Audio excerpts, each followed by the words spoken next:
नमस्कार, आप देख रहे हैं के न्यूज। मैं हूं आपके साथ सूरी चौहान। देवभूमि के दंगल में आपका स्वागत है और आज बात हर संभव सपोर्ट केंद्र लेगा, 4 धाम रिपोर्ट।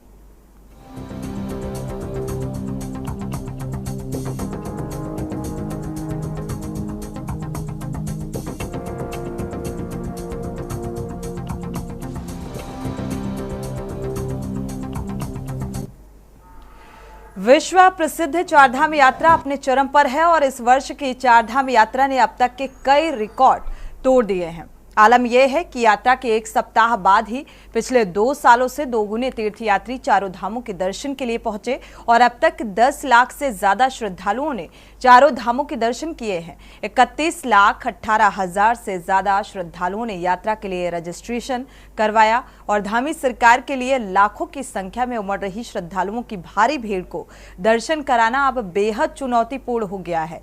सरकार ने श्रद्धालुओं की सुविधा को आधार बताकर 31 मई तक ऑफलाइन रजिस्ट्रेशन पर भी रोक लगा दी है, जिससे सैकड़ों श्रद्धालुओं को काफी परेशानियां हो रही हैं और इसके अलावा भी जगह जगह से अव्यवस्थाओं की खबरों ने सरकार की चिंता को और बढ़ा दिया है। और इसी बीच पूर्व मुख्यमंत्री त्रिवेंद्र सिंह रावत ने अपनी ही सरकार की चारधाम यात्रा की व्यवस्थाओं पर सवाल उठाए हैं।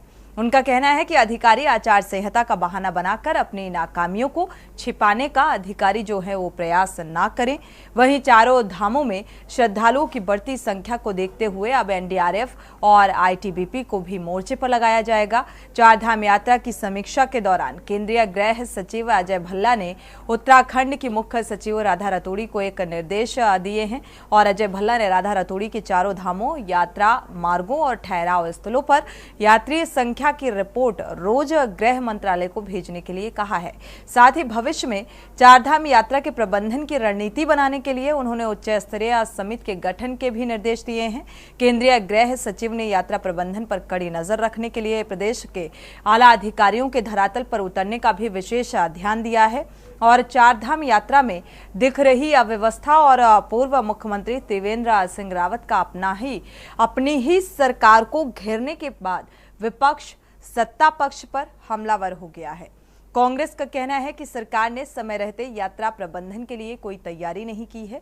इतना ही नहीं, विपक्ष ने सरकार से तत्काल सर्वदलीय बैठक बुलाने की भी मांग की है। सवाल यही कि आखिर क्यों राज्य सरकार ने समय रहते पूरी तैयारी नहीं की।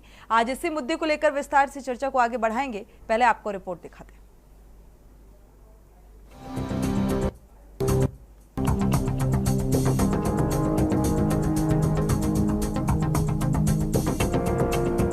चारधाम यात्रा में भारी श्रद्धालुओं का जनसैलाब देखने को मिल रहा है।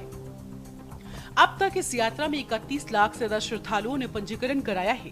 रोजाना हजारों श्रद्धालु चारों धामों के दर्शन कर पुण्य कमा रहे हैं। श्रद्धालुओं की भारी भीड़ इस कदर उमड़ रही है कि सरकार को ऑफलाइन पंजीकरण कर 31 मई तक के लिए रोक लगानी पड़ी है। वहीं धामी सरकार के लिए चारों धामों में उमड़ रही श्रद्धालुओं की भारी भीड़ को दर्शन कराना बेहद चुनौतीपूर्ण होता जा रहा है। यही वजह है कि मुख्यमंत्री पुष्कर सिंह धामी रोजाना अधिकारियों के साथ चारधाम यात्रा की समीक्षा कर रहे हैं। इसी बीच केंद्र सरकार ने राज्य सरकार को रोजाना चारधाम यात्रा का अपडेट भेजने को कहा है। केंद्रीय गृह सचिव अजय भल्ला ने उत्तराखंड के मुख्य सचिव राधा रतूड़ी को चारों धामों, यात्रा मार्गों व ठहराव स्थलों पर यात्री संख्या की रिपोर्ट रोज गृह मंत्रालय को भेजने को कहा है। साथ ही भविष्य में चारधाम यात्रा के प्रबंधन की रणनीति बनाने के लिए उन्होंने उच्च स्तरीय समिति के गठन के भी निर्देश दे दिए हैं। यात्रा में अभी पूरी व्यवस्था अच्छे से चल रही है। सभी श्रद्धालुओं को सुगम सुरक्षित यात्रा का वो मिल रहा है, दर्शन हो रहे हैं। केंद्रीय गृह सचिव ने हम लोगों को सपोर्ट करने के लिए ये वीसी रखी थी और ये उन्होंने पूछा कि अगर आपके यात्रा व्यवस्था में अगर कहीं भी कोई मदद चाहिए, केंद्र सरकार भी मदद करेगी। उन्होंने सेंट्रल सीएपीएफ फोर्स के लिए भी कहा कि आईटीबीपी, एनडीआरएफ के कुछ एक्स्ट्रा फोर्स यहाँ है, उसको हम लोग यात्रा में क्राउड मैनेजमेंट के लिए यूज़ कर सकते हैं। दूसरी बात, हम लोगों ने सभी प्रदेशों को जहाँ से ज़्यादा यात्री आते हैं, जो टॉप 5 प्रदेश हैं जहाँ से अधिक यात्री चारधाम में आते हैं, उत्तर प्रदेश, मध्य प्रदेश, राजस्थान, गुजरात, महाराष्ट्र, 5 जगह मैंने भी बात कर ली है मुख्य सचिवों से और केंद्रीय गृह सचिव ने भी उनसे बात करी है और ये मैसेज सब जगह मीडिया के माध्यम से भी दिया है कि यात्री रजिस्ट्रेशन करा के ही आए, जिस तिथि में यात्रियों का रजिस्ट्रेशन है उस तिथि में ही चार धाम के लिए आए, उससे उनको भी सुविधा रहेगी और पूरी व्यवस्था अच्छे से चलेगी। तो यही मैसेज हम लोगों ने सब जगह दिया है और इस समय यात्रा एकदम ठीक ठाक चल रही है, कहीं कोई समस्या नहीं है। आपको बता दें कि इस साल की चारधाम यात्रा का आगाज 10 मई से हुआ था। करीब 2 सप्ताह में ही 10 लाख से अधिक श्रद्धालु चारधाम यात्रा के दर्शन कर चुके हैं। वहीं 31 लाख से अधिक श्रद्धालुओं ने अब तक पंजीकरण करा लिया है। श्रद्धालुओं की ये संख्या दिन प्रतिदिन बढ़ती ही जा रही है। ऐसे में अव्यवस्था को लेकर विपक्ष के साथ ही पूर्व मुख्यमंत्री त्रिवेंद्र सिंह रावत ने भी चारधाम यात्रा की व्यवस्था पर सवाल खड़े किए हैं। उनका कहना है कि अधिकारी आचार संहिता का बहाना बनाकर अपनी नाकामियों से नहीं बच सकते हैं, जबकि विपक्ष का कहना है कि सरकार का ध्यान सिर्फ श्रद्धालुओं के आंकड़ों पर है, न कि श्रद्धालुओं की सुविधा पर। देखिए, चुनाव में भी एक थोड़ा बहुत फोर्स हमारी लगती है, लेकिन चुनाव तो यहाँ 19 अप्रैल को संपन्न हो गए। यात्रा कब प्रारंभ हुई? तो ये प्रशासन अपनी नाकामयाबी भी, अपनी बेवकूफ़ी छुपाने के लिए इस तरह की बात करते हैं। प्रशासन के लोगों के मुंह से इस तरह की बातें शोभा नहीं देती हैं। कांग्रेस पार्टी शुरू से ये कह रही है कि चारधाम यात्रा को लेकर धामी सरकार ना ही सजग है और ना ही उन्हें इससे कोई सरोकार है। अगर होता तो धामी जी, जिनके उत्तराखंड में लोगों की आजीविका का एक बहुत बड़ा साधन है चारधाम यात्रा, दूसरी बात यह है उत्तराखंड की जो मुझे लगता है कि शान है चारधाम यात्रा और इसका हमारा जो एक गौरव है वो गौरव इस पर निर्भर करता है। उसके बावजूद आप चुनाव में व्यस्त हैं, आप दूसरे प्रदेशों के चुनाव में जा करके वहाँ पे रैलियाँ संबोधित कर रहे हैं। यहाँ पे श्रद्धालु परेशान हैं और हर दिन जो आप गाइडलाइन इशू कर रहे हैं, कभी आप कहते हैं कि आचार संहिता लागू है, कभी आप जो है गाइडलाइंस इशू करते हैं। देखिए, ये जो सरकार ने मिक्स कर दिया है ना, ये बड़ा गड़बड़ है। एक तो आपने कहा ऑफलाइन, आपने कहा ऑनलाइन पूरे हो चुके हैं, लेकिन आपने ऑफलाइन वालों को मना नहीं किया। तो ये दर्शा रहा है कि आपको श्रद्धालुओं की कोई फिक्र नहीं है। एक व्यक्ति जो एक अपने 5 दिन का अरेंजमेंट करके चारधाम यात्रा के लिए आ रहा है, यहाँ आकर के आप उसे बॉर्डर पे रोकने का कार्य कर रहे हैं। आप ये बताइए, आप उस श्रद्धालु के लिए अरेंजमेंट क्या कर रहे हैं? तो सरकार पूरी तरह से चारधाम यात्रा कराने में पिछले वर्ष भी विफल रही और कांग्रेस पार्टी ये बात कहती रही और इस बार भी विफल है। नंबर आने से आप जो खुश हो रहे हैं, देखिए नंबर आंकड़े हैं, आंकड़ों से खुश नहीं हुआ जाता है। उन आंकड़े जो नंबर हैं वो बाहर जाके प्रदेश की छवि को कैसे दिखाएंगे, इसमें सबको मिलकर के प्रयास करना होता है, जिसमें धामी सरकार पूर्णतः विफल है। देखिए, मुझे लगता है कि विपक्ष के पास इस वक्त करने के लिए शायद कुछ नहीं है और इस यात्रा पर भी अगर वो टीका टिप्पणी करते हैं तो मुझे नहीं लगता कि इससे छोटी मानसिकता किसी की होगी। और अगर राज्य सरकार की तैयारियां नहीं होती तो इतने जो श्रद्धालु यहाँ पर पहुँचे, इस प्रदेश के अंदर पहुँचे हैं, इस व्यवस्थाओं को देखते हुए ही पहुँचे होंगे। मुझे लगता है पूरे प्रदेश के अंदर यात्रा सुगम तरीके से चले, इसके लिए माननीय मुख्यमंत्री जी स्वयं मॉनिटरिंग करने का काम करें, अधिकारियों से वार्ता कर रहे हैं, बात कर रहे हैं, वर्चुअल बैठक कर रहे हैं। राधा रतूड़ी जी तमाम वो सारे पत्रावली का काम कर रही है, उन सारी चीज़ों पर नज़र बनाए हुए है कि किसी भी श्रद्धालु को कहीं की किसी प्रकार की कोई दिक्कत या परेशानी ना हो। मुझे लगता है कि कांग्रेस धर्म के नाम पर भी और यात्रा के नाम पर भी अगर कोई राजनीतिक रोटियां सेकने का काम करती है तो इस तरह की मानसिकता का एक कोई भी ऐसा उदाहरण नहीं है कि जिस पर कांग्रेस कोई भी कटाक्ष करने से बाज आ रही हो। कुल मिलाकर चारधाम यात्रा को लेकर श्रद्धालुओं में तो काफी उत्साह देखने को मिल रहा है, लेकिन बढ़ती भीड़ को अनियंत्रित कर पाना तो सरकार के लिए चुनौतीपूर्ण हो गया है। यही वजह है कि जगह जगह पर यात्रियों को रोके जाने के साथ ही रजिस्ट्रेशन बंद करने, वीआईपी दर्शन पर रोक लगाई गई है। वहीं यात्रा व्यवस्था पर लगातार उठ रहे सवालों के बीच केंद्र ने भी राज्य से रोजाना चारधाम की रिपोर्ट उपलब्ध कराने को कहा है। वहीं त्रिवेंद्र सिंह रावत की ओर से अपनी ही सरकार की व्यवस्थाओं पर खड़े किए गए सवाल ने विपक्ष को हमला करने का एक और मुद्दा दे दिया है। देखना होगा केंद्र के हस्तक्षेप के बाद चारधाम यात्रा की व्यवस्था में कितना सुधार देखने को मिलता है। Uttarakhand desk report. तो जब से चारधाम यात्रा की शुरुआत हुई है तब से लगातार विपक्ष भी सवाल उठा रहा है चारधाम यात्रा की तैयारियों को लेकर। और अब देखा जाए तो चारधाम यात्रा की तैयारियां जो सरकार ने की, उस सरकार की तैयारियों को लेकर भी सवाल लगातार उठा रहे हैं पूर्व मुख्यमंत्री त्रिवेंद्र सिंह रावत। अपनी ही सरकार को कटघरे पर खड़ा करते हुए नजर आ रहे हैं। इसी को लेकर विस्तार से चर्चा करते हैं। हमारे साथ खास मेहमान जुड़ चुके हैं, आपका परिचय करा देते हैं। संजीव वर्मा जी हैं, बीजेपी प्रवक्ता, आपका बहुत बहुत स्वागत इस चर्चा में शामिल होने के लिए। मंजू त्रिपाठी जी हैं, कांग्रेस प्रवक्ता, आपका बहुत बहुत स्वागत इस चर्चा में शामिल होने के लिए। साथ ही पीसी थपलियाल जी हैं, यूकेडिया वरिष्ठ नेता, आपका भी बहुत बहुत स्वागत इस चर्चा में शामिल होने के लिए। कुलदीप राणा जी हैं, वरिष्ठ पत्रकार, आपका भी बहुत बहुत स्वागत इस चर्चा में शामिल होने के लिए। शुरुआत संजीव वर्मा जी से करेंगे। संजीव वर्मा जी, शुरुआत इसी सवाल से कि विपक्ष अगर सवाल उठाता है चारधाम यात्रा को लेकर, तो आप लोग कहते हैं भाई विपक्ष के पास कोई मुद्दा नहीं है, बजाय इन आरोपों के अलावा कोई दूसरा मुद्दा है ही नहीं विपक्ष के पास। लेकिन अब तो पूर्व जो मुख्यमंत्री हैं सीएम त्रिवेंद्र सिंह रावत वही सवाल उठाते हुए नजर आ रहे हैं, क्या कहेंगे? लीजिए, देखिए, यात्रा बेहतरीन चल रही है और पिछली बार 56 लाख से अधिक श्रद्धालुओं ने चारधाम की यात्रा की और अभी मात्र 15 दिन का ही समय बीता है जब हमारे 31 लाख से अधिक श्रद्धालुओं ने अपना पंजीकरण करा लिया है और लगभग 4 लाख से अधिक श्रद्धालु चारधाम की यात्रा कर चुके हैं। तो ये संख्या कहाँ तक जाने वाली है इसका आप सहज ही अनुमान लगा सकते हैं। बात रही यात्रा की, तो आप ये देखिएगा 1,30,000 श्रद्धालु अपनी हेल्थ स्क्रीनिंग अभी तक करा चुके हैं।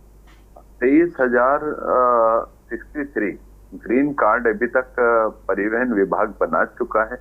तमाम जितने भी हमारे मुख्य प्रवेश द्वार हैं चारधाम यात्रा के, उन पर ये जो परिवहन विभाग के द्वारा जो चेक पोस्ट लगाई गई है ताकि जितने भी यात्री आते हैं वो प्रॉपर आए, अपने बारी के साथ आए। अभी जो आरंभ में थोड़ी सी अव्यवस्था देखने को मिली, उसका प्रमुख कारण केवल और केवल जो हमारे टूर ऑपरेटर्स की हम उसको लापरवाही कहें, गलती कहें या अनभिज्ञता कहें, जो अपनी बारी से पहले चारधाम यात्रा पर आ गए और ऐसे में जो हमारे बाहर से आने वाले श्रद्धालु, उनको भी कहीं ना कहीं थोड़ा सा परेशानी का सबब झेलना पड़ा। संजीव वर्मा जी, देखा जाए, ठीक है, मैं थोड़ा सा बीच में रोकूंगी आपको, क्योंकि आपने कहा चारधाम यात्रा पूरी तरीके से सुचारू भी है, व्यवस्थाएं भी सही हैं, बहुत बेहतर व्यवस्थाएं हैं, थोड़ी सी दिक्कतें जो आ रही हैं आपने उस बात का भी जिक्र किया। चारधाम यात्रा जो है वो कितनी महत्वपूर्ण है, क्योंकि मुझे लगता है कि हर कोई इंतजार करता है चारधाम यात्रा को लेकर, और जब वो समय नजदीक आता है तो सरकार उन व्यवस्थाओं को चुस्त दुरुस्त करे ताकि श्रद्धालु जो दूर दराज से यहाँ पर चारधाम यात्रा के लिए पहुंचते हैं उनको वो व्यवस्थाएं मुहैया हो सकें। अब ऑफलाइन रजिस्ट्रेशन भी फिलहाल के लिए बंद कर दिया गया है, ऑफ कर दिया गया है, लेकिन उन्हें चेक पोस्ट का भी आपने जिक्र किया, बीच में रोका भी जा रहा है। जो श्रद्धालु घर से ये तैयारी करके निकले हैं कि भाई हमें तो चारधाम यात्रा सकुशल संपन्न करनी है, तो अब ये बताइए उन्हें कैसे पता होगा कि आखिर यहाँ पर क्या कुछ व्यवस्थाएं हमें फेस करनी पड़ेंगी, हमें कहाँ कहाँ पर रोका जाएगा? इसके लिए कुछ तो तैयारी करनी चाहिए सरकार को कि एक मैसेज कन्वे हो उन श्रद्धालुओं के लिए। सोनी जी, देखिए, यात्रा आरंभ होने से पहले 11 भाषाओं में सरकार के द्वारा एडवाइजरी जारी की गई थी और उसमें एक तरह से पूरी तरह स्पष्ट किया गया था जितना आपको अपना रजिस्ट्रेशन कराना अनिवार्य है, चाहे आप ऑफलाइन कराएं चाहे ऑनलाइन कराएं। और जितने भी यात्रियों ने ऑनलाइन रजिस्ट्रेशन कराया वो आंकड़ा तो सरकार के पास उपलब्ध है कि इतने यात्री हमारे पास आने वाले हैं, किंतु बहुत से यात्री ऐसे थे जिन्होंने अनभिज्ञता के चलते कि उनको जानकारी शायद नहीं थी कि यहाँ रजिस्ट्रेशन कराना आवश्यक है। कई सारे श्रद्धालु तो ऐसे भी नजर आए जिन्होंने रजिस्ट्रेशन कराया और उनका नंबर आने तक उन्हें 2 से 3 घंटे इंतजार भी करना पड़ा। फिर ये संख्या भी निकलकर सामने आई कि भाई इतने सारे श्रद्धालु हैं जो बिना दर्शन के ही वापसी कर रहे हैं, क्योंकि वहां पर इतनी अव्यवस्थाएं हैं, इतनी ज्यादा भीड़ बढ़ती जा रही है, फिर वहां पर उनको रोक दिया जा रहा है। ये भी तो खबर सामने आ रही है जिस पर चर्चा हुई है। सोनी जी, देखिए, ऐसे यात्री नहीं हैं जो बिना दर्शन के वापस गए हों। हाँ, इतना जरूर हुआ है कि यात्रा जो हमारी ऋषिकेश से यात्रा चलती है, इसमें किसी प्रकार का कहीं पर भी व्यवधान नहीं था, और जो थोड़ी सी क्राउड बढ़ा है वो यमुनोत्री गंगोत्री जो हमारा सेक्टर है, उस सेक्टर पे थोड़ा सा क्राउड ज्यादा हुआ है। जो हमारे श्रद्धालुओं का एक सैलाब बड़ा उमड़ा है वहां पर थोड़ी दिक्कत का सामना हमें करना पड़ा है, किंतु ज्यादा क्राउड को संभालने के लिए और उन लोगों को किसी प्रकार अब आगे का रोड मैप क्या होगा सरकार का, उस पर हम आपसे जवाब लेंगे। संजीव जी, प्रतिक्रिया ले लेते हैं सभी मेहमानों की जल्दी से। मंजू त्रिपाठी जी, संजीव जी वापसी करते हैं आपकी। मंजू त्रिपाठी जी, क्योंकि अब देखा जाए चारधाम यात्रा को लेकर लगातार आप लोग सवाल उठा रहे हैं कि भाई जो व्यवस्थाएं हैं वो चाक चौबंद नहीं है, सरकार ने कुछ सबक नहीं सीखा पिछली बार की भी चारधाम यात्रा से। एक चुनौतीपूर्ण ये यात्रा तो नजर आ रही है अगर धामी सरकार का जिक्र किया जाए। अब आगे क्या कुछ तैयारियां व्यवस्थित होंगी सरकार की तरफ से, उस पर भी नजर रहेगी। लेकिन फिलहाल अभी 10 लाख तक जो दर्शनार्थी हैं, श्रद्धालु, वो दर्शन कर चुके हैं। 31 लाख से ज्यादा जो है रजिस्ट्रेशन हो चुके हैं, और अब ऑफलाइन रजिस्ट्रेशन भी बंद कर दिया गया है। क्या लगता है, सकुशल संपन्न होगी ये यात्रा? विपक्ष को कोसने, मैं देख रही हूँ विपक्ष को लोग कोस रहे हैं कि ये है वो। अरे विपक्ष को छोड़िए, आपके अपने पूर्व मुख्यमंत्री ने आपकी व्यवस्था पर प्रश्न चिन्ह लगा दिया है, आपकी बेवकूफी पर प्रश्न चिन्ह लगा दिया है। उन्होंने साफ जाहिर करे कि इस समय जबान संभाल के बात करें तो थोड़ा अच्छा रहेगा। जबान संभाल के बात करेंगी तो अच्छा जबान होगा। संभाल के मैं कुछ नहीं कर रही हूँ, आपके मुख्यमंत्री की भाषा बोल रही हूँ, आपके पूर्व मुख्यमंत्री की भाषा बोल रही हूँ। ये मेरी भाषा नहीं है, ये मेरी भाषा नहीं है, आपके पूर्व मुख्यमंत्री की आवाज है। ठीक है, ये त्रिवेंद्र सिंह रावत जी की आवाज है, मेरी ये भाषा नहीं है। तो उन्होंने किस तरह की एक सवाल उठाया, आपने सुन ही लिया। व्यवस्था क्या व्यवस्था है ये जग जाहिर हो चुका है। ऑनलाइन रजिस्ट्रेशन, ऑफलाइन, इन सब की धज्जियां उड़ाई जा रही हैं। खाली संख्या गिनाने से कुछ नहीं होता है। दूध का दूध और पानी का पानी साफ हो रहा है कि आप खाली संख्या गिना कर लोगों को बता रहे हैं। मुख्यमंत्री जी खुद चुनाव प्रचार प्रसार में यहाँ लोगों की जाने जा रही हैं, 50 से अधिक लोग मारे गए हैं, और श्रद्धालुओं से अनाप शनाप वस्तुओं का कोई रेट निर्धारित नहीं है, अनाप शनाप रेट वसूला जा रहा है हर चीजों का।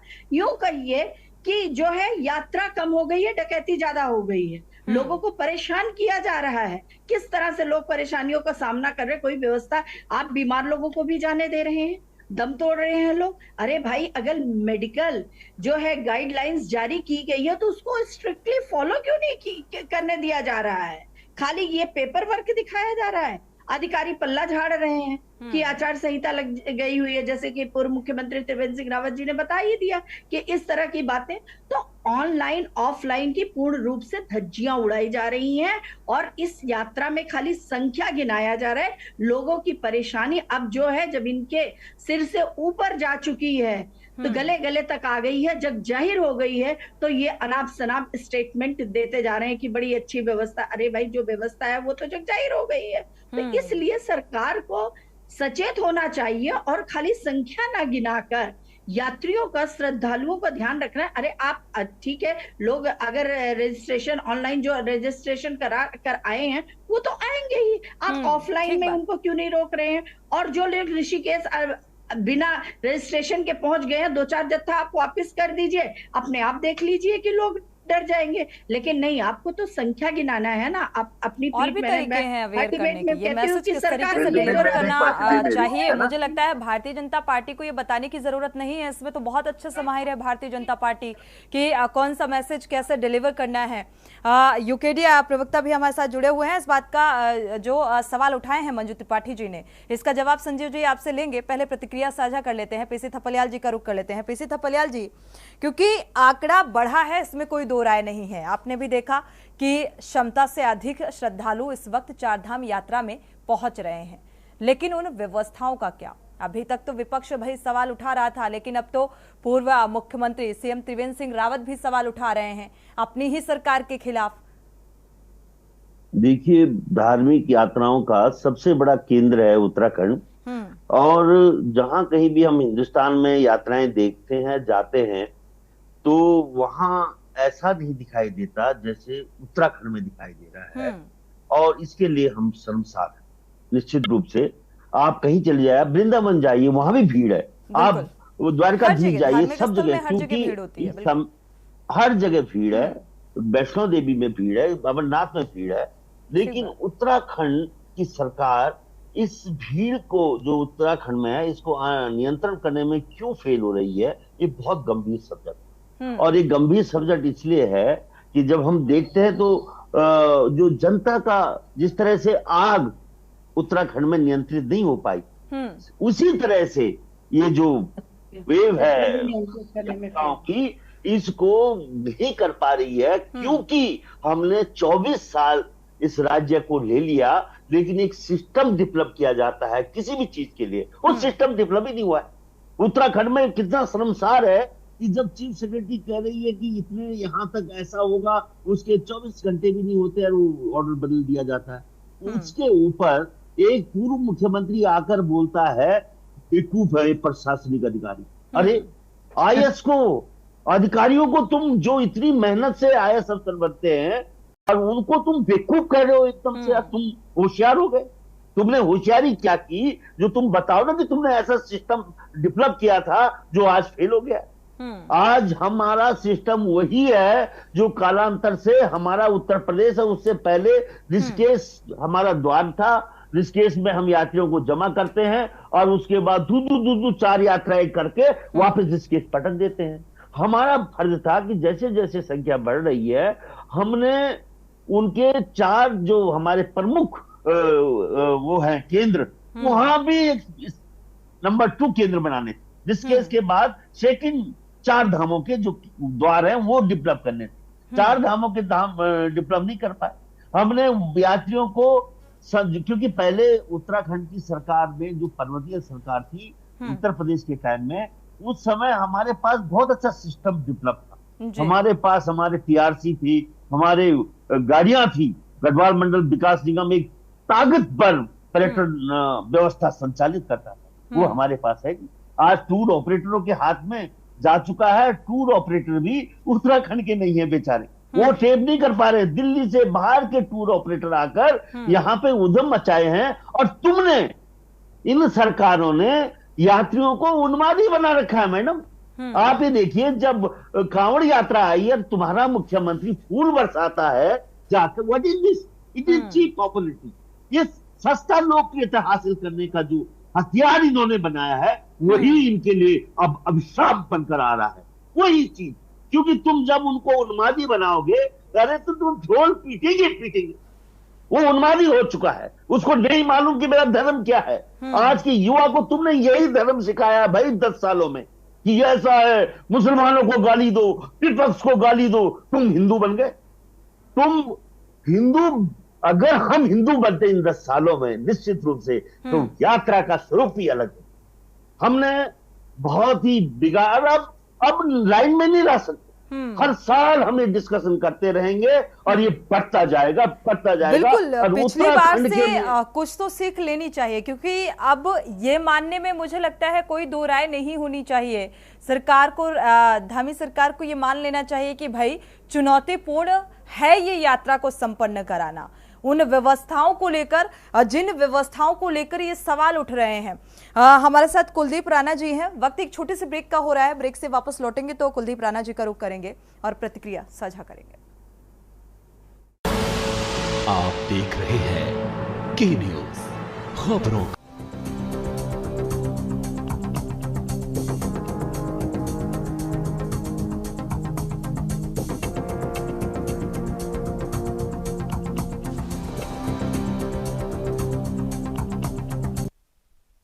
ब्रेक से वापस आ रहे हैं। लगातार चारधाम यात्रा को लेकर देवभूमि के दंगल में हम चर्चा कर रहे हैं, क्योंकि अब जो है ऑफलाइन जो रजिस्ट्रेशन है उनको भी बंद कर दिया गया है।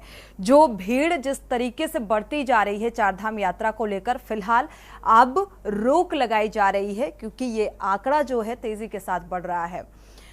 कुलदीप राणा जी का रुख कर लेते हैं। कुलदीप राणा जी, क्योंकि पूर्व सीएम का जिक्र करें जिन्होंने खुद व्यवस्थाओं को लेकर सवाल उठाए हैं, ये विपक्ष में नहीं है, फिलहाल अपनी ही सरकार की व्यवस्थाओं को लेकर सवाल उठा रहे हैं। विपक्ष के वो तमाम आरोप, और ये सरकार का, धामी सरकार का मैनेजमेंट है या मिसमैनेजमेंट है, क्या देख पा रहे हैं?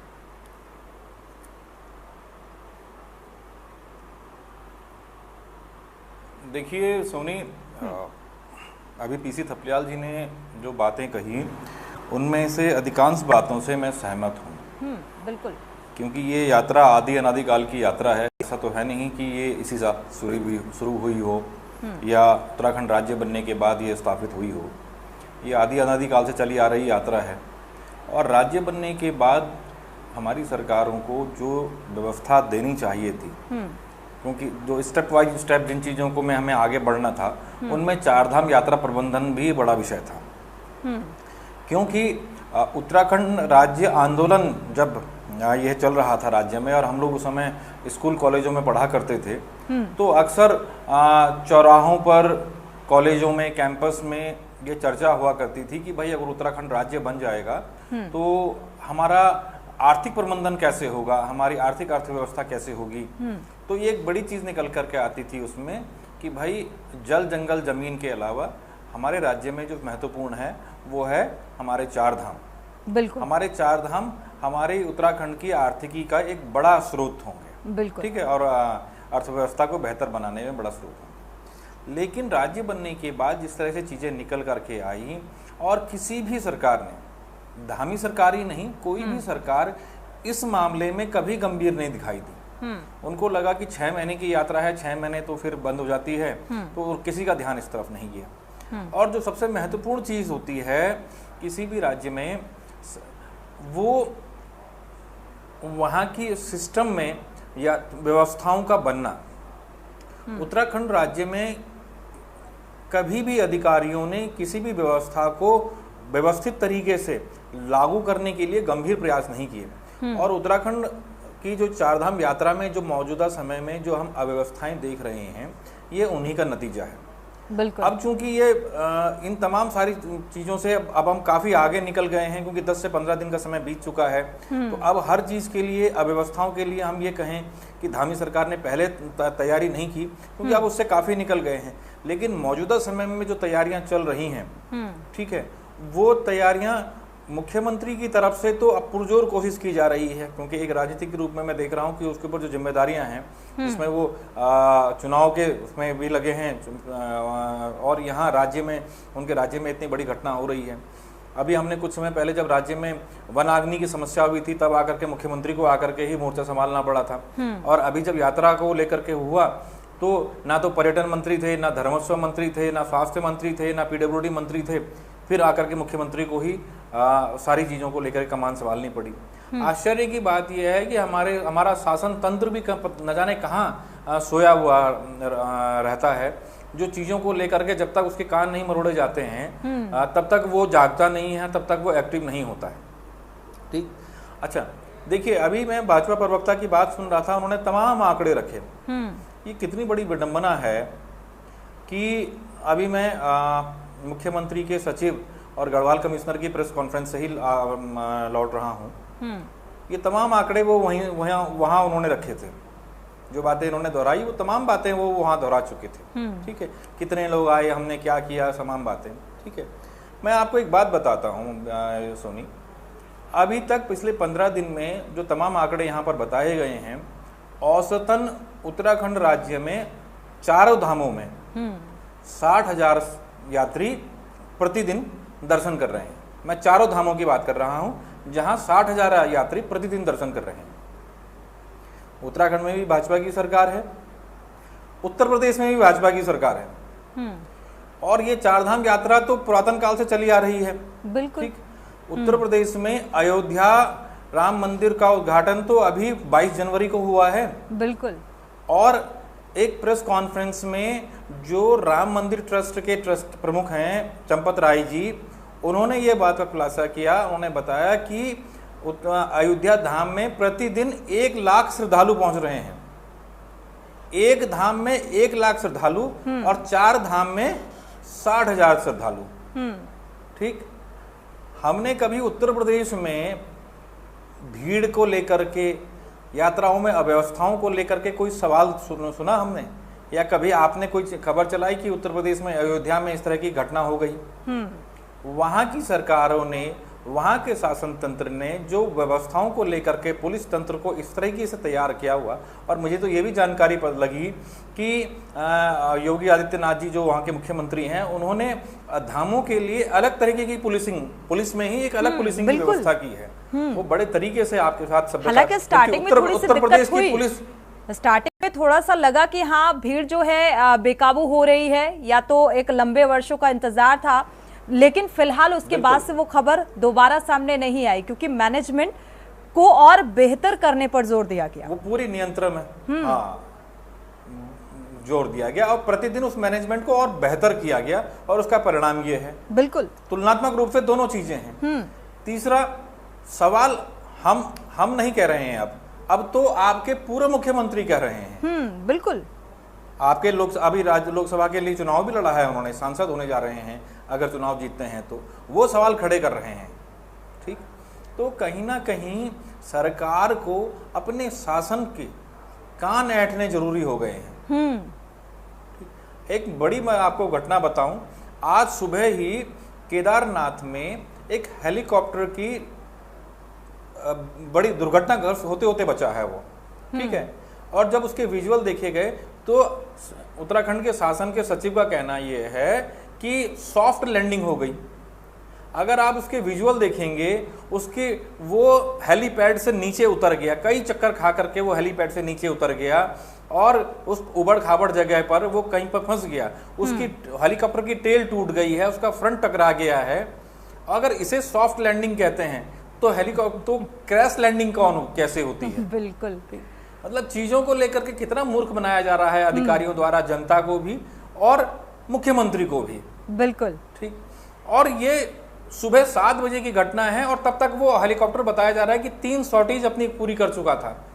तो इतनी सुबह सुबह अगर एक चॉपर जाकर के वहां पर इतना कुछ कर रहा है तो आप अंदाजा लगा सकते हैं कि धामों में अधिकारियों की लापरवाही, बिल्कुल अधिकारियों पर संजीव जी का रुख कर लेते हैं कुलदीप जी, क्योंकि सवाल ये बेहद महत्वपूर्ण है, क्योंकि हर जगह सूबे का जो मुखिया होता है वो हर जगह जाकर हर जगह की कमान तो नहीं संभाल सकता।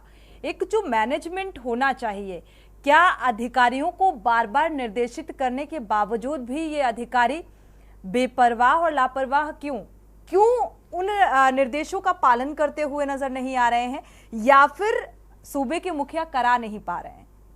क्या कहा जाए इसे? सोनी जी देखिए, यात्रा बहुत शानदार चल रही है। आरंभ में हमने बोलिए कुछ कह रही हैं संजीव जी, आपकी नजर में सवाल खामेखा उठाए जा रहे हैं फिर, और कौन उठा रहा है? विपक्ष को छोड़िए, आप विपक्ष के सवालों से ऐतराज होता है। जैसे सेफ लैंडिंग बताई जा रही है वैसे ही मेरी बात बताई जा रही है। मेरी बात आने देंगे जब भी कमेंट कीजिएगा। मेरी बात आने दीजिए, जब कमेंट जरूर कीजिएगा। जी जी बिल्कुल। यात्रा बहुत शानदार चल रही है, सुव्यवस्थित चल रही है, सुरक्षित चल रही है, सुगम चल रही है। हाँ, मैंने इस बात को स्वयं स्वीकार किया है। आरंभ में थोड़ा सा क्राउड मैनेजमेंट की वजह से जो हमारा यमुनोत्री और गंगोत्री सेक्टर है वहां पर थोड़ी प्रॉब्लम जरूर क्रिएट हुई, लेकिन धीरे धीरे उसको भी पूरी तरह से स्ट्रीमलाइन किया जा रहा है और मैं सोचता हूँ काफी हद तक हम उसमें कामयाब हो चुके हैं। और क्राउड मैनेजमेंट के लिए आईटीबीपी और एनडीआरएफ, एसडीआरएफ, डीडीआरएफ और 5000 हमारी फोर्सेस के जो सिपाही हैं और फोर्सेस हैं वो पूरे यात्रा मार्ग पर लगे हैं ताकि किसी को भी किसी प्रकार की कोई दिक्कत ना आने पाए। और आप चारधाम यात्रा में आप देखिएगा, चाहे वहां पे स्टेइंग कैपेसिटी की बात करें, कोई दिक्कत नहीं है, खाने पीने की कोई दिक्कत नहीं है, पानी की कोई दिक्कत नहीं है। यात्रा में रजिस्ट्रेशन के लिए 31 मई तक ऑफलाइन हमने बंद कर दिया है ताकि जो हमारा एक बैकलॉग है वो बैकलॉग हम पूरी तरह से उसको स्ट्रीमलाइन कर दें। उसके बाद मैं सोचता हूँ किसी प्रकार की कोई भी दिक्कत नहीं पड़ेगी। और मैं सोचता हूँ हमारे जितने भी यात्री आए हैं, सरकार का हमेशा एक ही ध्येय रहता है कि दूसरे प्रदेशों से या विदेशों से जो भी यात्री हमारे प्रदेश में आया है वो एक अच्छा सकारात्मक फीडबैक लेकर यहाँ से जाए। और उसी लाइन पर हमारी सरकार लगातार काम कर रही है। 156 एम्बुलेंसेज पूरे यात्रा रूट पे लगाई गई हैं, 465 डॉक्टर्स की सारी टीम। व्यवस्थाओं के बावजूद भी श्रद्धालुओं को अपनी जान गंवानी पड़ जाती है, तो ये बड़ा मुद्दा बन जाता है। संजीव जी, मुझे लगता है व्यवस्थाओं का हवाला देकर इन खामियों को नहीं भरा जा सकता है। थपलियाल जी की बात आपने बखूबी सुनी होगी। थपलियाल जी ने टूर ऑपरेटर का जिक्र किया था, उस बात से कुछ इत्तेफाक रखते हैं? जवाब देंगे। 657 पर्यावरण मित्र वहाँ पर व्यवस्था में लगे हैं, 156 एम्बुलेंसेज वहाँ पर लगी हुई हैं, 26 मेडिकल असिस्टेंट्स वहाँ पर लगे हैं और 49 मेडिकल सेंटर वहाँ पर वर्तमान में काम कर रहे हैं। और लेकिन ये कांग्रेसी ये आस्था विरोधी, ये आस्था विरोधी, ये सनातन विरोधी, ये सनातन विरोधी, ये चारधाम की बात करेंगे, ये चारधाम पे सवाल उठाएंगे, ये चारधाम पे सवाल उठाएंगे। ये त्रिवेंद्र सिंह रावत को लेकर क्या कहेंगे? वो क्यों सवाल उठा रहे हैं भाई संजीव जी? यात्रा पे सवाल उठाएंगे। मंजू जी एक मिनट, मंजू जी एक मिनट, दूर तक कोई लेना देना नहीं बता तो रही हूँ कि ये यात्रा आधी भगवा विरोधी है, भगवा विरोधी है आप चारधाम की छवि धूमिल करने का काम कर रहे हैं। की है दुर्गति जो है आप उत्तराखंड की छवि कैसे? मंजू जी एक मिनट, आपको आवाज मिल पा रही है? संजीव जी आपने कहा कि ये आरोप लगा रहे हैं, विपक्ष में हैं, लेकिन क्या विपक्ष में आते हैं त्रिवेंद्र सिंह रावत, पूर्व सीएम? अगर ये त्रिवेंद्र सिंह रावत सवाल खड़ा कर रहे हैं अपनी ही सरकार के खिलाफ, उनका क्या वजह आप देख पाएंगे? क्या वो विपक्ष में है संजीव जी, और वो क्यों आरोप लगा रहे हैं? जी हाँ सोनी जी, मैंने सुना नहीं, क्या बोला संजीव जी? आपने कहा कि भाई ये अव्यवस्थाओं को लेकर आरोप विपक्ष लगा रहा है, विपक्ष का स्वार्थ समझ में आता है, लेकिन क्या पूर्व सीएम त्रिवेंद्र सिंह रावत भी विपक्ष के हैं जो आरोप लगा रहे हैं? उन्होंने क्यों आरोप लगाए? मंजू जी एक मिनट, मैंने तो केवल एक बात कही है कि केवल 2 सेक्टर में हमारी थोड़ी सी भीड़ बढ़ी है, लेकिन आप ये देखिए लोग कितने सकारात्मक हैं चारधाम यात्रा को लेकर कि इतना भारी एक जन सैलाब उमड़ा है। तो ये यहाँ की एक यात्रा सुगम चल रही है, सुरक्षित चल रही है और एक सुव्यवस्थित चल रही है, इसीलिए तो लोग आ रहे हैं।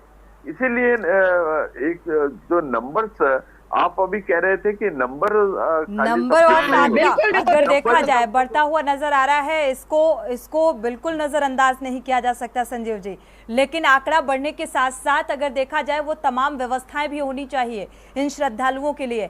आपने अभी राम मंदिर का एग्जाम्पल दिया है, आपने कुलदीप राणा जी की भी बात सुनी होगी, तो क्या लगता है वहां के क्राउड मैनेजमेंट वहां पर किस तरीके से हो रहा है, उससे कुछ सीख ले लेनी चाहिए अगर पिछली चारधाम यात्रा से नहीं ली सरकार ने? बिल्कुल ले रहे हैं मैडम, बिल्कुल हम मंजू उससे भी त्रिपाठी सीख जी ले करो रहे करेंगे। हैं, हम उससे भी सीख ले रहे हैं। लेकिन हमारा जो चारधाम यात्रा का जो एक भौगोलिक स्थिति है उसको भी देखना चाहिए, कैपेसिटी भी देखनी चाहिए। भौगोलिक स्थिति तो सरकार को बखूबी पता है, वहां की कैपेसिटी भी पता है कि अगर इतने लाख से ज्यादा श्रद्धालु वहां पर पहुंचते हैं तो किस तरीके से अव्यवस्थाएं चरम पर होंगी।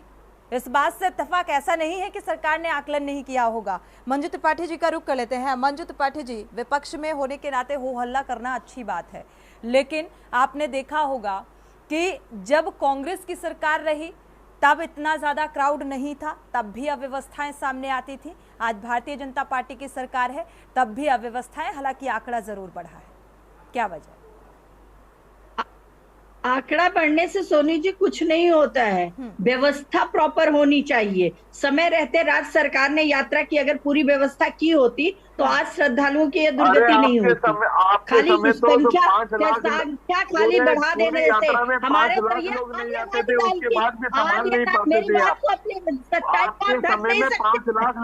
यात्रियों को फूल बरसाने से और यात्रियों को इकट्ठा करने से ऋषिकेश को, अरे क्यों भूल जाते हैं, क्यों भूल जाते हैं?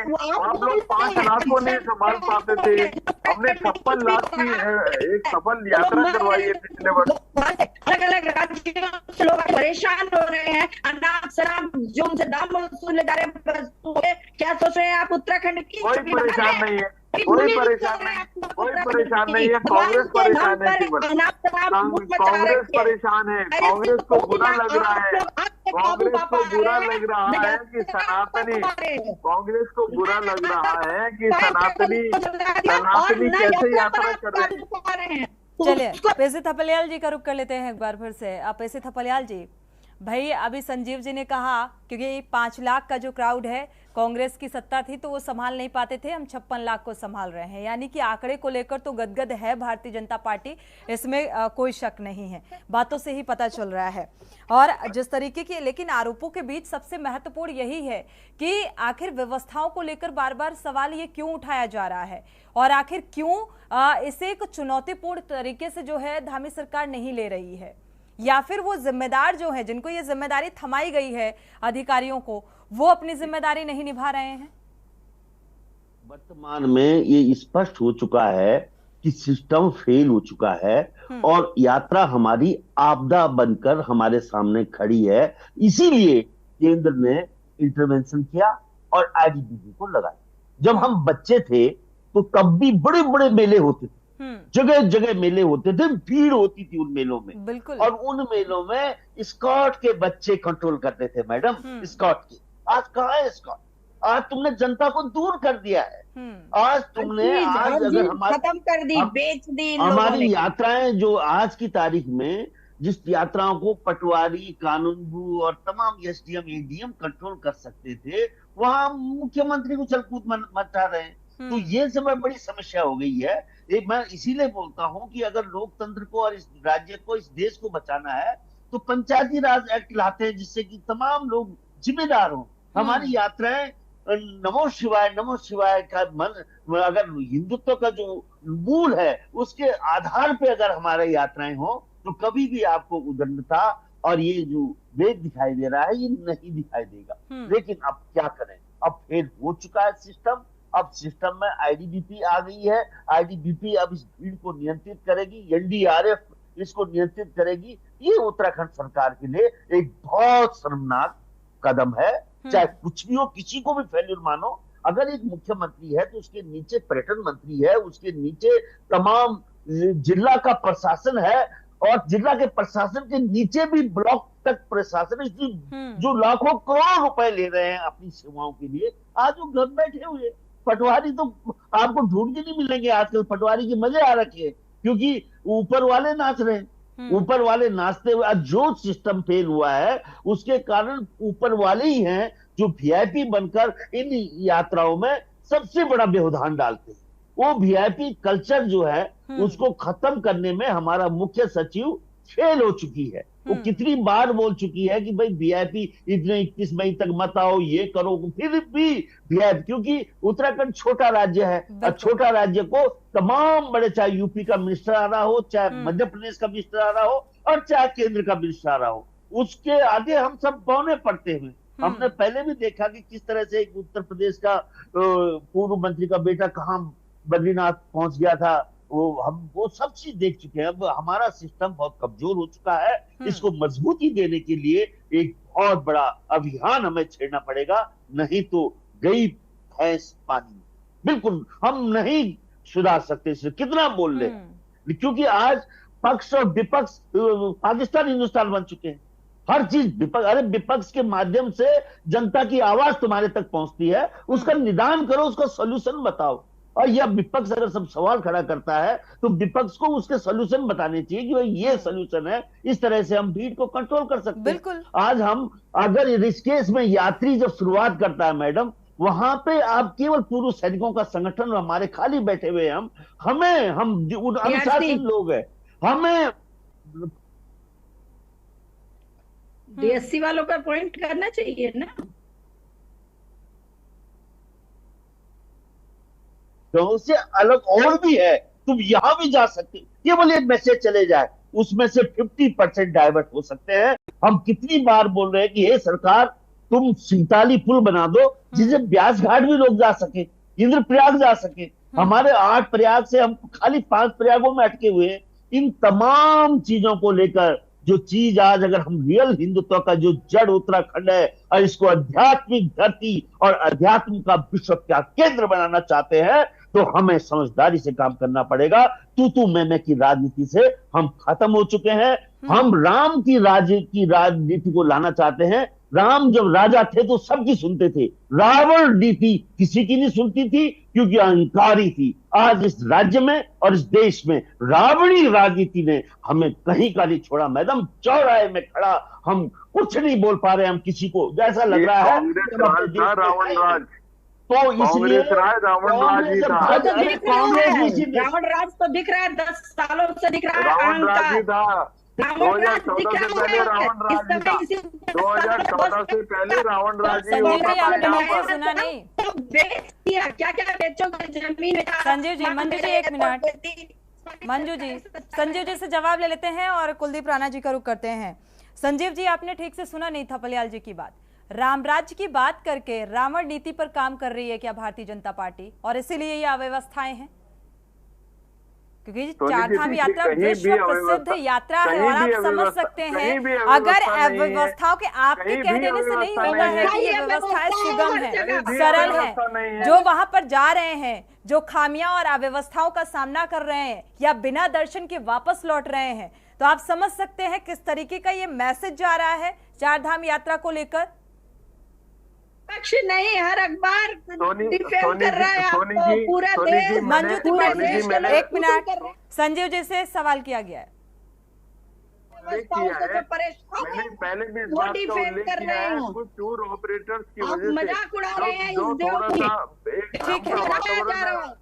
ठीक है मंजू जी, संजीव जी, कुलदीप राणा जी का रुख कर लेते हैं। कुलदीप राणा जी, विश्व प्रसिद्ध यात्रा जिसे लेकर चारधाम यात्रा को लेकर, क्योंकि आपको पता है कि चारधाम यात्रा का लोग बेसब्री से इंतजार करते हैं, और अब चारधाम यात्रा को लेकर जो अव्यवस्थाओं का हो हल्ला मचा हुआ है, इसको लेकर किस तरीके का मैसेज जाता हुआ नजर आ रहा है? वो आर्थिक स्थिति या इकोनॉमिक लिहाज से सोचना तो दूर की बात है, अब जो पूरा दारोमदार है व्यवस्थाओं पर अटक कर रह गया है।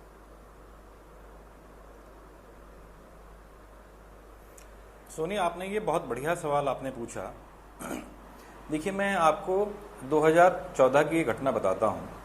मैं केदारनाथ आपदा के 1 वर्ष पूरे होने के बाद मैं एक फीडबैक के लिए रेंडमली मैं उन तमाम क्षेत्रों में गया जहाँ जो उस दौरान प्रभावित रहे, आपदा के दौरान प्रभावित क्षेत्र थे। जब मैं उत्तरकाशी गंगोत्री में था तो गंगोत्री में कपाट खुल चुके थे और दुकानें सूनी पड़ी हुई थी, ठीक है। और जब मैंने वहाँ के लोगों से बातचीत की, उन दुकानदारों से बातचीत की, स्थानीय दुकानदारों से बातचीत की जो यात्रा के दौरान आते हैं, तो वो फूट फूट करके रो पड़े कि उनका घर बार सब बिकने को हो गया है। उन्होंने कर्ज लेकर के यात्रा के लिए सामान जोड़ा था ताकि यात्रा चलेगी उसके बाद, और स्थिति ये आ गई है कि हम बच्चों को पढ़ा नहीं सकते। कुछ लोगों ने तो यहाँ तक कहा था कि अब हमारे पास अपने जीवन को समाप्त करने के अलावा कोई चारा नहीं बचा। वो दृश्य भी मैंने देखा है, मैं उसको खुद कवर करके आया हूँ। आज अगर उत्तराखंड में इतनी बड़ी संख्या में श्रद्धालु यात्रा में आ रहे हैं, तो ये उत्तराखंड की अर्थव्यवस्था के साथ साथ जो 6-6 महीने की जो ये यात्रा है, और वहाँ उन क्षेत्रों में जो उनसे जुड़े हुए व्यवसायी हैं, छोटे छोटे दुकानदार हैं, चाहे वो चाय वाला है, फूल प्रसाद वाला है, उनके लिए ये बड़ा अच्छा संकेत है। उनके बच्चों के भविष्य के लिए भी बड़ा अच्छा संकेत है कि यार चलो इस बार हम अपने बच्चे का किसी अच्छे स्कूल में एडमिशन करा लेंगे, अच्छे कोर्स में एडमिशन करा लेंगे, क्योंकि यात्रा ठीक चल रही है, भीड़ खूब आ रही है, तो उनका आर्थिक प्रबंधन भी थोड़ा ठीक हो रहा है।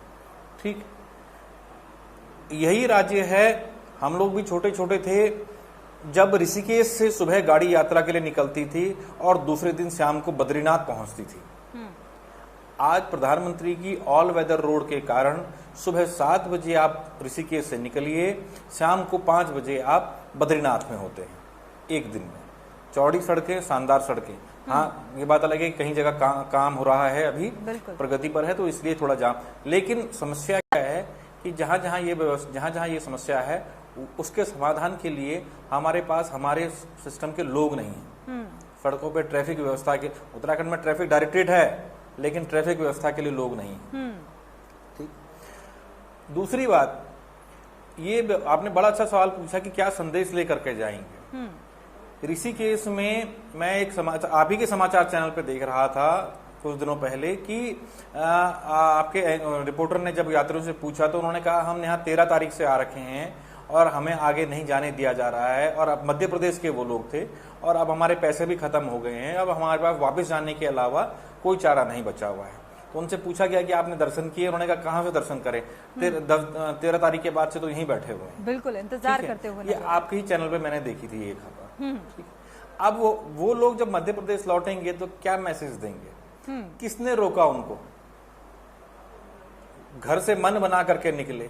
हमारे हिंदू परिवारों में एक बात कही जाती है अक्सर कि जब धाम से भगवान का बुलावा आएगा तो यात्रा को जाएंगे। एक आम टेंडेंसी रहती है, एक आम बात हम लोग कहते हैं कि धाम से बुलावा आएगा, जब बाबा का बुलावा आएगा, जब बद्री विशाल का बुलावा आएगा तब दर्शन को जाएंगे। ठीक है, उनको बुलावा आया, वो घर से निकल के आ गए, इतनी दूर आ गए, ठीक, और मात्र 200-300 किलोमीटर दूर उनको रोक दिया जाता है और वो जा नहीं पाते। क्या मैसेज जाएगा? पूरी देश दुनिया से लोग यहाँ पर आते हैं। बिल्कुल। ये यात्रा, कुलदीप राणा जी, समय कम है, चर्चा को आगे नहीं बढ़ा सकते। आप सभी मेहमानों का इस चर्चा में शामिल होने के लिए बहुत बहुत शुक्रिया। लेकिन सवाल यही चारधाम यात्रा को लेकर कि व्यवस्थाओं का जो लगातार ये कहा जा रहा है कि भाई यात्रा, चारधाम यात्रा बहुत सुगम है, सरल है, श्रद्धालु भारी तादाद में पहुंच रहे हैं, उन्हें अव्यवस्थाओं का सामना नहीं करना पड़ रहा है। लेकिन आखिर वो दिन क्यों ये जिम्मेदार भूल जाते हैं, यानी कि त्रासदी का वो दिन, केदारनाथ त्रासदी आज भी लोगों के जहन में याद आती है। जब इस तरीके का भीड़ का आंकड़ा बढ़ता है तो व्यवस्थाओं को लेकर सवाल उठना लाजिमी हो जाता है। तो उन व्यवस्थाओं को लेकर सरकार की एक बड़ी जिम्मेदारी है और इसे चुनौतीपूर्ण तरीके से लेना चाहिए, तभी शायद उन व्यवस्थाओं को सुदृढ़ किया जा सकता है। इसी के साथ देवभूमि के दंगल में इतना ही। आगे खबरों के लिए आप देखते रहिए के न्यूज़ इंडिया।